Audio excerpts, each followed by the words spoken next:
Historia. But at the table of brotherhood, I have a dream. Перотести темпор.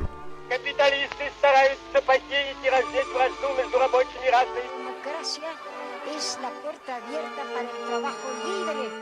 Lux veritatis. We shall fight in the fields and in the streets. We shall fight in the hills. We shall never surrender. Für dich eingesetzt habe, dass ich anständig meine Zeit verwendet habe.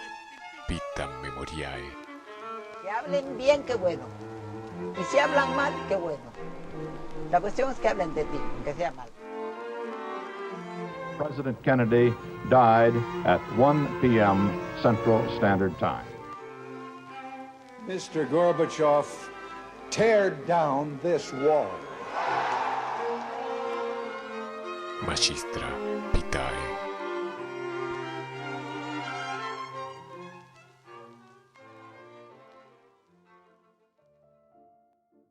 La historia que te voy a contar tiene que ver con la mujer más hermosa de la Argentina. Y como si fuera la receta de un plato muy elaborado, tenemos muchos ingredientes. La ambición de riquezas de su padre, el capricho de poseerla de un hombre mayor, la pasión desquiciada de su pretendiente, el interés de un buscafortunas y el dolor del único joven que la amaba bien. Un femicidio que conmocionó a la ciudad de Buenos Aires en 1872. Modificó las vidas de su entorno más cercano, signó la identidad de un barrio de Buenos Aires, tuvo relación con la fundación de pueblos y hasta influyó en el desarrollo ganadero del país. Pero por sobre todas las cosas, un destino trágico del que aún hoy se sigue hablando. Se convirtió en leyenda popular, en santa de amores imposibles y reina de las penas del corazón. Esto es Maldita Belleza, la historia de Felicitas Guerrero de Álzaga. No puedo dejar de apelar a la literatura cuando pienso en todo lo que sucedió después de que Carlos Guerrero plasmó en el matrimonio de su hija Felicitas sus ambiciones de fortuna y posición social. No era que necesitaba particularmente ninguna de las dos cosas, pero sin duda se dejó llevar por la idea de tener acceso a una inmensa fortuna a cambio de la felicidad de su hija. ¿Leíste el cuento La pata de mono de William Waymark Jacobs? Si no lo leíste, te lo resumo. Se trata de un padre que obtiene de un viajero un talismán que dicen tiene la capacidad de hacer realidad los deseos. Es una pata de mono disecada. El hombre está junto a su único hijo y su mujer haciendo bromas sobre lo que podrían pedir, pero no se decide por nada en particular, ya que se siente feliz con todo lo que posee. En eso estaban cuando el hijo sugiere: si pagaras la hipoteca de la casa serías feliz, ¿no es cierto? Entonces el padre levantó el talismán y dijo: Quiero 200 libras. Apenas hubo dicho esto, se estremeció. Se movió, se retorció como una víbora. El hijo se fue a trabajar a la fábrica. No vayas a encontrar el dinero antes de mi vuelta. Ese día, al final de la tarde, un extraño con gesto contrariado golpeó la puerta. Lo siento, está malherido, pero no sufre. Lo agarraron las máquinas. Se me ha comisionado para declararles que Moe & Meggins niegan toda la responsabilidad en el accidente, pero en consideración a los servicios prestados por su hijo, le remiten una suma determinada. El padre, levantándose, miró con terror al visitante. Sus labios secos pronunciaron la palabra: ¿Cuánto? Y como bien te imaginas, el mensajero respondió: 200 libras. Hay que tener cuidado con lo que se desea. A veces el precio a pagar es muy alto y sus consecuencias pueden expandirse en inimaginables aristas. Sin embargo, el padre del cuento de Jacobs no sabía que se estaba jugando la vida de su hijo. Carlos Guerrero, el padre de Felicitas, había emigrado a la Argentina desde España en busca de un porvenir cuando tenía 14 años. Se dedicó a crear una pequeña flota de barcos para transporte de mercaderías y terminó trabajando para Gregorio Martín de Álzaga, un distinguido señor integrante de lo más rancio de la sociedad, nieto de un héroe de las invasiones inglesas. Con el tiempo, Carlos se convirtió en su socio. Consiguió contactos y una buena posición social gracias a esta relación. Este señor contaba con una de las fortunas más grandes del país. Una riqueza que había comenzado su abuelo Martín con la trata de esclavos. Un horrible negocio que dejaba inmensas ganancias y del que hablaremos en el futuro en Magistra Vitae. Esa fortuna constaba de miles de hectáreas de los mejores campos de la provincia de Buenos Aires e inmensa cantidad de cabezas de ganado. Tenía tantas tierras que los límites se perdían en el horizonte. Podemos imaginarlo de visita en la casa de su amigo Guerrero, mirando embobado pasar a Felicitas, de tan solo 16 años, cuya belleza no pasaba desapercibida en los círculos sociales. Pero si bien Álzaga no estaba casado legalmente, no era un hombre solo. Tenía una mujer y 4 hijos reconocidos, 2 varones de 14 y 11 años y 2 hijas que estaban a punto de casarse. Dato desde ya conocido por todos. Aunque yo pienso que Felicitas lo ignoraba. ¿Qué habrá pasado por la cabeza de María Camino, su mujer por más de 20 años, al enterarse que Álzaga, enloquecido de amor, había pedido la mano de la niña Felicitas? Nunca lo sabremos, pero imagino que no debe haber sido bueno. Volvamos a ese momento en que estos 2 hombres están reunidos para definir en un negocio, en una transacción, el destino de Felicitas. Dicen que la conversación que se llevó a cabo fue más o menos así. Si te doy la mano de mi hija, ¿vos qué me das a cambio? A lo que Álzaga respondió: soy un hombre que ya está grande y voy a necesitar a alguien que se ocupe de mi fortuna. Si esta historia tuviera banda sonora, este es el momento en que sonarían los clarinetes celestiales y danzarían querubines con rulos de oro ante los ojos alucinados del padre. Felicitas, en cambio, al recibir la noticia de que su suerte estaba echada, debe haber escuchado una premonitoria marcha fúnebre. Es sabido que se opuso. Nosotros la podemos imaginar llorando noche tras noche, rogando a su padre que no la condenara a una vida sin amor al lado de un hombre que podría por poco ser su abuelo. No solamente Felicitas estaba triste por este casamiento. Había 2 hombres que la amaban, uno con locura y otro en secreto. Uno de ellos era Enrique Ocampo. De él se dijo: Enrique Ocampo, la expresión más genuina del cumplido caballero, franco, desprendido, noble, leal en las exterioridades e intimidades amistosas y en el trato de gentes. Estas palabras pueden haber referido la verdad sobre una de las caras de Enrique, pero volveremos a él más adelante, cuando sus actos no sean tan caballerescos. El otro hombre del que te hablaba, el que callaba su amor, era Cristián de María, hijo de un íntimo amigo del padre de Felicitas. Él frecuentaba la casa de Felicitas con asiduidad, sin conseguir que ella, que era la dueña de su corazón, lo viera como algo más que un primo, un amigo muy querido. Era un muchacho inteligente y muy estudioso que en aquellos años soñaba con ser abogado. Para las delicias de los chismosos, el casamiento entre Felicitas y Álzaga se concretó el 2 de junio de 1864 en la iglesia de San Ignacio. La hermosísima novia tenía 18 años y el novio unos maduros 50. En rigor de la verdad, este matrimonio forzado no fue completamente una tragedia. Álzaga le daba todos los gustos con tal de verla contenta. Compartía con ella la información de sus gestiones comerciales, de sus negocios, incluso le permitió ocuparse de temas menores relacionados con los campos. Felicitas prestó atención y aprendió mucho. 2 años más tarde, nació Félix, el heredero. Podemos suponer que Felicitas al fin sintió que la vida le sonreía. Seguramente la maternidad trajo alegrías y cosas de que ocuparse. Sin embargo, una sombra se proyectaba sobre ella, oscureciendo la luz del día como una tormenta de verano.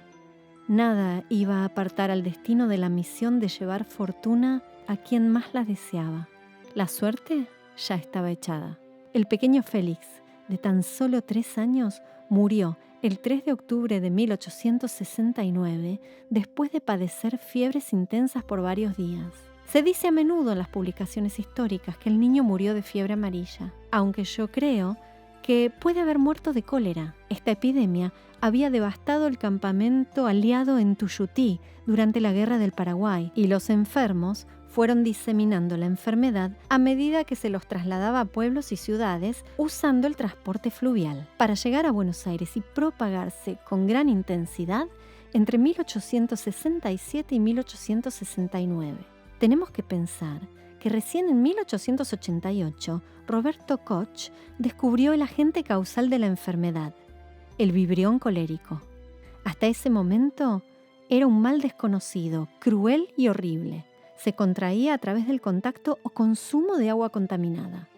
En muchas ciudades que no tenían sistemas adecuados de tratamiento de aguas servidas, este tipo de enfermedades eran una constante. Por otra parte, la gran epidemia de fiebre amarilla que asoló a la ciudad con la muerte de 13.000 personas comenzó 2 años después, en 1871. Cuando Félix murió, Felicitas estaba embarazada de su segundo hijo y Álzaga sufría problemas de salud que la muerte de su hijo empeoró considerablemente. La llegada del niño, que podría haber sido una luz en las tinieblas de esta familia, resultó todo lo contrario. El 2 de marzo de 1870, el bebé de Felicitas nació muerto. La cadena de la desgracia aún tenía un eslabón más. Los ingleses habían apresado una fragata repleta de productos que Álzaga comercializaba en España, hecho que seguramente le provocó gran disgusto. Tan solo 15 días después de enterrar al recién nacido, Felicitas enterraba a su marido, Gregorio Martín de Álzaga. En solo 6 años había perdido 2 hijos y a su esposo. Ahora era la viuda más rica del país, ya que Álzaga en su testamento la había nombrado única heredera de todos sus bienes. Por el cariño que le profeso y por las inequívocas pruebas de afecto y cuidado que de ella he recibido. Podríamos agregar, y porque se lo prometí a su padre. Si bien la heredera era Felicitas, el albaceas y custodio de todos los bienes era su padre. Se sabe que María Camino se presentó en la casa con una de sus hijas a exigir la parte de la herencia que le correspondía a ella y sus hijos. Si bien Álzaga había dejado dinero para ellos en su testamento, la suma de 300.000 pesos para los varones y 200.000 pesos para las mujeres no se condice en nada con los casi 70 millones con los que contaba su gran fortuna. Comenzó una lucha intensa y a destajo por la herencia. Los escritos iban y venían del juzgado. Los hijos de Álzaga estaban furiosos. Señor juez, todos nosotros somos hijos naturales de don Martín de Álzaga y de doña María Caminos, estrictamente hijos naturales por derecho. Es de toda notoriedad que en una edad avanzada, nuestro padre tuvo la debilidad moral de apasionarse locamente de una jovencita, hija de don Carlos Guerrero, que estaba en la flor de la juventud y cuya hermosura era proverbial en Buenos Aires. Vuestra señoría bien comprende las resistencias naturales que una niña en esas condiciones debía tener para un hombre ya viejo, achacado y nada seductor. Pero ese hombre tenía la primera fortuna de Buenos Aires. No tenía herederos forzosos. Iba a dejar de existir pronto. Don Carlos Guerrero, un extranjero pobre, de familia numerosa, dependiente y agente de nuestro padre para negocios menores.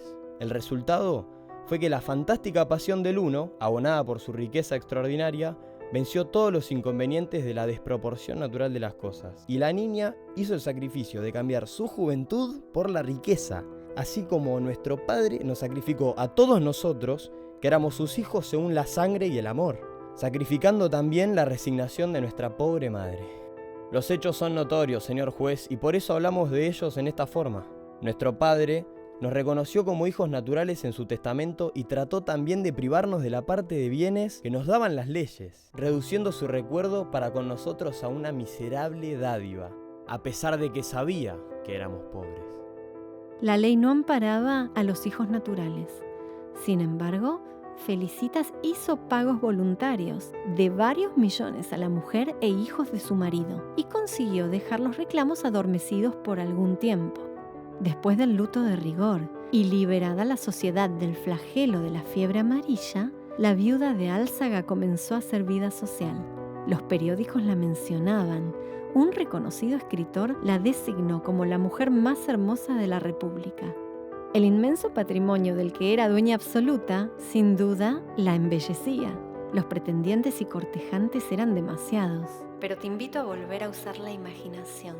Tenemos un escenario y una persona está bajo la luz cenital. Se trata de un personaje que ya conocemos, sí, el caballeroso Enrique Ocampo, un joven dispuesto a todo.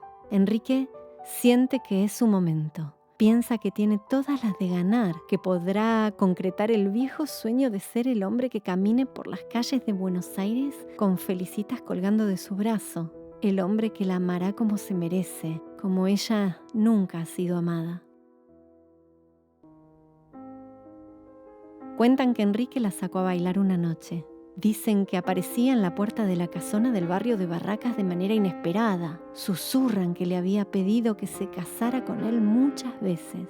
Felicitas pasó de sentirse halagada a estar muy incómoda. La intensidad de Ocampo pasaba de ser simpática a ser imposible de soportar. Mientras tanto, ella disponía de su libertad a su antojo. El tiempo vivido con Álzaga no había sido en vano. Se puso a trabajar ante la mirada horrorizada de su padre y el agrado de Carlos Francisco, su hermano menor, que había descubierto su amor por los temas del campo junto a ella. Ambos se pusieron todas las decisiones de negocios del inmenso patrimonio de Álzaga al hombro, pero era Felicitas quien tomaba las decisiones. Querido hermano, siento mucho la sequía que me decís que hay, porque tendrás muchos trabajos y después no se podrá vender Hacienda y se necesita tanto dinero. Sería bueno que apures un poco con la esquila, parece que los lanares bajarán. Debes mandar cuanto antes toda la hacienda que se pueda. He presentado un escrito pidiendo que no dejen cortar palos en el campo que compré. A fines de este mes o principios del entrante, preciso estar en la postrera. El 1 de enero se inaugura el puente y es necesario que vengas. Si es a Samuel, dale recuerdos de mi parte. Sin más por ahora, se despide tu hermana que desea verte. Felicitas. La postrera era su estancia favorita. Pasaba mucho tiempo allí y disfrutaba de tocar la guitarra o el piano y de cantar para sus invitados. En las márgenes de la propiedad zigzagueaba el río Salado. El gobierno le había pedido que fuera la madrina de un puente que ayudó a financiar, una obra muy importante para la zona y para cuya inauguración Felicitas estaba organizando un gran evento. Fue precisamente en un viaje desde esa estancia a otra de su propiedad que el destino volvió a entrometerse en su vida, como una ráfaga de aire frío en pleno verano. Cuentan por ahí que el plan de hacer la travesía había surgido espontáneamente, que iba acompañada por familiares y que Cristián de María era de la partida. Había caído la noche cuando los sorprendió una feroz tormenta. El cochero equivocó el camino y pronto se dieron cuenta, en medio de un aguacero, que estaban absolutamente perdidos. La oscuridad del campo era total. Mientras buscaban refugio bajo los árboles, escucharon los cascos de un jinete aproximándose. Era un joven que se acercó a ayudarlos. ¿Será verdad que la conversación fue así? ¡Ay, qué tormenta espantosa! ¿Dónde estamos? Está usted en mis tierras, señora, que ahora son las suyas. El caballero galante y muy buen mozo era Samuel Sáenz Valiente, de 25 años. Esa noche tormentosa se lució como el perfecto anfitrión, invitando a Felicitas y compañía a dormir en su estancia. Podemos imaginarlos juntos al lado del fuego del hogar, ella aún con el pelo mojado, sus hermosos ojos pardos más luminosos que nunca, él poniendo con delicadeza su abrigo sobre los hombros de la mujer más linda que jamás haya visto, la misma que además posee una de las fortunas más grandes del país. Samuel brilló y ganó la partida. Esa noche, Felicitas se enamoró perdidamente de él, mientras Cristián de María derramaba una lágrima. Los chismes sobre la nueva relación corrieron como pólvora. La viudita había encontrado el amor en los brazos de un hombre que no era el más famoso de sus pretendientes. Enrique Ocampo vio derrumbarse el castillo de naipes que su mente había construido. La mujer que sería su esposa lo desairaba públicamente, no desmintiendo los rumores de un compromiso con Sáenz Valiente. Todo lo contrario. Enrique rondaba como un lobo hambriento la mansión de Álzaga. Esperaban las sombras verla salir. Provocaba encuentros inesperados. En una oportunidad se cruzó con Carlos Guerrero, a quien de muy mal modo advirtió que si su hija no se casaba con él, la mataría. Nunca sabremos por qué Guerrero no lo tomó en serio, ni por qué no advirtió a su hija que el peligro que representaba Ocampo era real. La obsesión del amante frustrado evolucionó a ira y humillación. Para colmo, acababa de ser estafado por un amigo y había perdido casi todo su dinero. Cuando Enrique Ocampo supo que Felicitas anunciaría formalmente su compromiso con Samuel, empezó a elucubrar su venganza. Al abogado, a quien encomendó la causa de la estafa, le dijo que definiera sus honorarios, ya que cuando el caso concluyera, él no estaría vivo. El destino no contemplaba tregua alguna para Felicitas. Ella sería un instrumento, nunca la dueña de su suerte ni de su corazón. El destino obedecía a un pacto hecho en el pasado. Belleza a cambio de fortuna. Ese fue el convenio, ese fue el resultado. La tarde del 29 de enero de 1872 encontró a la viudita entusiasmada y haciendo planes para el futuro. Fue al centro a comprar algunas cosas que necesitaba para la fiesta de inauguración del puente, de la cual ella sería anfitriona. En la mansión de Álzaga la esperaban en el jardín algunos de sus hermanos, su tía, el marido y Cristián. La rueda de la fatalidad comenzó a girar. Enrique Ocampo se presentó en la casona y solicitó una entrevista con la señora. Le informaron que ella había salido. Estaba a punto de retirarse cuando vio un carruaje entrando a la mansión. Insistió en que le avisen de su petición de verla. Felicitas estaba contrariada. Hizo oídos sordos al consejo de todos de no recibirlo. Sin embargo, decidió hacerlo pasar a una sala y escuchar lo que Enrique tenía para decir a solas. No permitió que nadie la acompañara. Cuentan que Ocampo le reprochó la miserable situación en la que se encontraba. Le imputó el desengaño, la humillación, el ridículo papel del pretendiente desechado por otro. Tal vez le dijo que recordara cuando bailaron juntos en una fiesta y quizás, si eso fue posible, recordó un beso robado tiempo atrás. Dicen que los que estaban al otro lado de la puerta lo escucharon decir: ¿serás mía o no serás de nadie? Pero dejemos que sea una joven de la familia Sáenz Valiente quien nos cuente lo que pasó ese atardecer de verano. Querido Alberto, hemos tenido una grande catástrofe en la quinta de la viudita de Álzaga en Barracas. Te diré que Felicia Guerrero de Álzaga tenía muchos pretendientes. Como era tan rica, pues tenía 60 millones. Era joven, bonita y juiciosa. Estaba de novia con Samuel Sáenz Valiente y se iban a casar en marzo. Pero el joven Enrique Ocampo, de familia decente, la perseguía por todas partes y hasta decía a sus amigos que él se iba a casar con la viudita de Álzaga. Ella no lo quería ni admitía que la visitara en su casa. Todos los días le escribía cartas para ella y la joven nunca contestaba. Ocampo era calavera, gastaba mucho en lujo y debía mucho dinero. No tenía nada y quería casarse por especulación para agarrar los millones y el palacio que estaban construyendo en la calle Florida. Esa noche se presentó muy bien vestido, con botones brillantes y dijo que quería hablar con ella. Felicitas le dijo a una amiga que lo recibiera y ésta le dijo que estaba muy irritado y muy furioso. Ella contestó a la amiga: voy a ver si se calma. Entonces él le dijo: ¿sí o no? Y ella contestó no. Entonces Ocampo sacó del bolsillo un revólver y la joven se asustó y corrió a la otra pieza. Pero se cayó y se dio un golpe en la frente. Él la siguió y le tiró un tiro en la espalda, que le dio en el espinazo. Al grito que ella dio, Samuel y toda la familia que se hallaban en el comedor corrieron y Ocampo tiró 2 tiros pero no acertó a nadie. Y él se tiró un tiro en el corazón, pero estaba en el suelo y dicen que el joven de María le quitó el revólver de la mano y le tiró 2 tiros a Ocampo. Allí, en la misma pieza, quedó muerto. A Felicitas la levantó Samuel y ella le dijo que se moría. Vinieron los médicos, pero dijeron que la herida era de muerte. Al otro día, a las 6 de la mañana, falleció. Ni te puedes imaginar lo que hemos sufrido todos con este suceso tan horrible y escandaloso en casa de una señora decente. Toda la sociedad se ha disgustado mucho.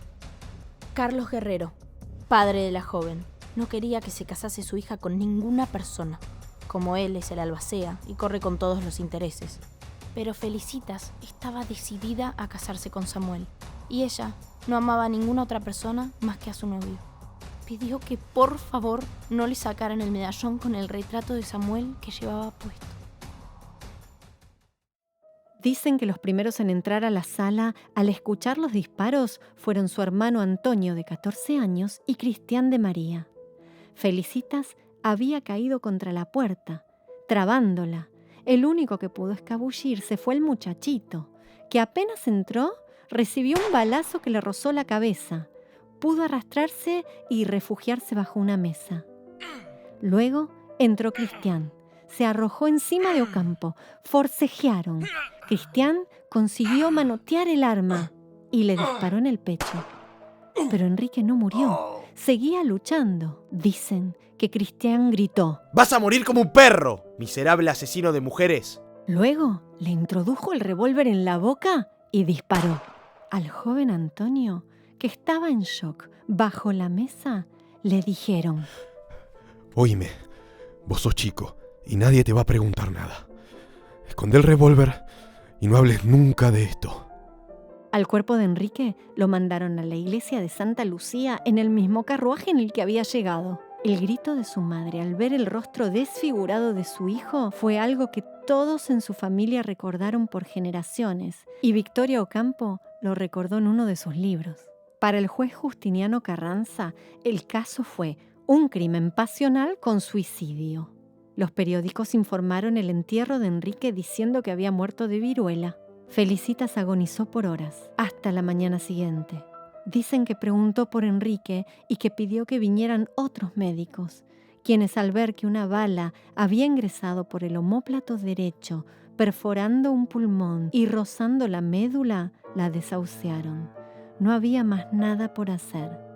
Felicitas murió en la madrugada del 30 de enero.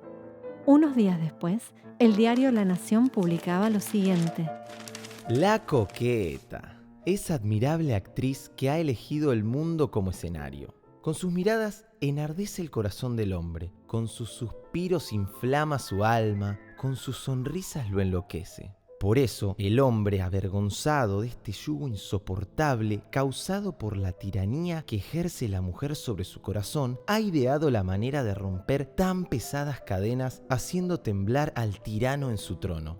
Deploramos el fin trágico de esa distinguida y virtuosa señora víctima del furor de un hombre enamorado. Pero nos alegraríamos de que las niñas sacaran de este hecho una lección provechosa. Engañar al hombre es la ocupación favorita de las mujeres. ¿Viste las películas que antes de los títulos cuentan qué pasó con cada uno de los protagonistas? Vamos a intentar hacer algo parecido. Antonio, el hermano menor que estaba en la escena del crimen, cumplió con la tarea que le designaron. Recién a los 63 años le contó a su familia lo que había sucedido esa noche. Mostró el arma homicida que había guardado todos esos años. Ese revólver hoy se puede ver en el castillo de Guerrero en Domcelar, Buenos Aires. Carlos Francisco, el otro hermano de Felicitas, administró con gran capacidad los campos heredados y fue el precursor de la introducción en la Argentina de la raza Aberdeen Angus de ganado bovino, trayendo de Inglaterra los primeros 3 ejemplares. Décadas después, fue fundador de la Corporación Argentina de Aberdeen Angus, debido al éxito que tuvo la raza y el enorme impacto que generó en la producción ganadera argentina. Los 4 hijos de Álzaga siguieron reclamando infructuosamente la herencia de su padre. El nuevo Código Civil, en el que los hijos naturales tenían derecho a la herencia, entró en vigencia un año después de la muerte de su padre. Hicieron arreglos económicos con Carlos Guerrero, pero no tuvieron acceso a las tierras ni a bienes materiales. El padre de Felicitas y su esposa se presentaron ante la justicia como los únicos herederos de su hija, obteniendo toda la fortuna de Álzaga. En homenaje a su hija, mandaron a construir detrás de la mansión del fatídico crimen una bellísima iglesia consagrada a Santa Felicitas, una mártir romana del siglo II. También donaron un terreno y el dinero para la creación de un colegio para niños pobres, detrás de la iglesia. Y en ese lugar también funcionó un comedor para los obreros que trabajaban en las fábricas del barrio. Este conjunto edilicio se convirtió en el corazón y símbolo de Barracas, y hoy es un importante atractivo turístico. Los hermanos de Felicitas heredaron las tierras y levantaron establecimientos ganaderos, estancias, fundaron pueblos y fueron respetados e influyentes en las zonas donde se establecieron. Las tierras de los guerreros llegaban hasta la costa del Océano Atlántico. Cristián de María redactó su tesis doctoral llamada Disertación sobre la condición civil de la mujer y fue leída en la Universidad de Buenos Aires en 1875. Allí decía: La mujer, juzgada unas veces con el más despreciativo desdén y otras con la más exagerada admiración, ha sido considerada por unos como dotada de cualidades superiores al hombre y por otros como un ser de limitada inteligencia, incapaz de concebir un pensamiento serio y por lo tanto llevar un notable destino. Cristián quedó profundamente impactado por la muerte de Felicitas. Llegó a ser un juez muy respetado por sus fallos, que siempre consideraron la situación en desventaja de las mujeres, e influyó en las siguientes generaciones por su punto de vista. Samuel Sáenz Valiente.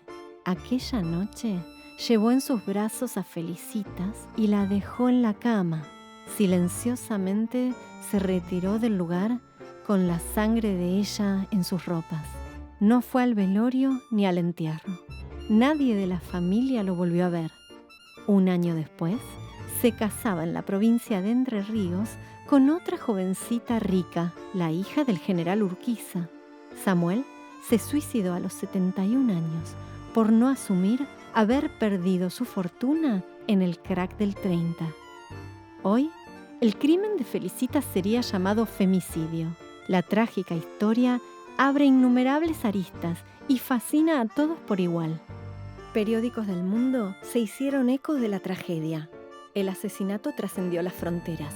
O Jornal da Porto, el 16 de marzo de 1872, titulaba «Drama terrible» y menciona las amenazas de Enrique hacia los padres de Felicitas cuando les dijo que iban a llorar lágrimas de sangre.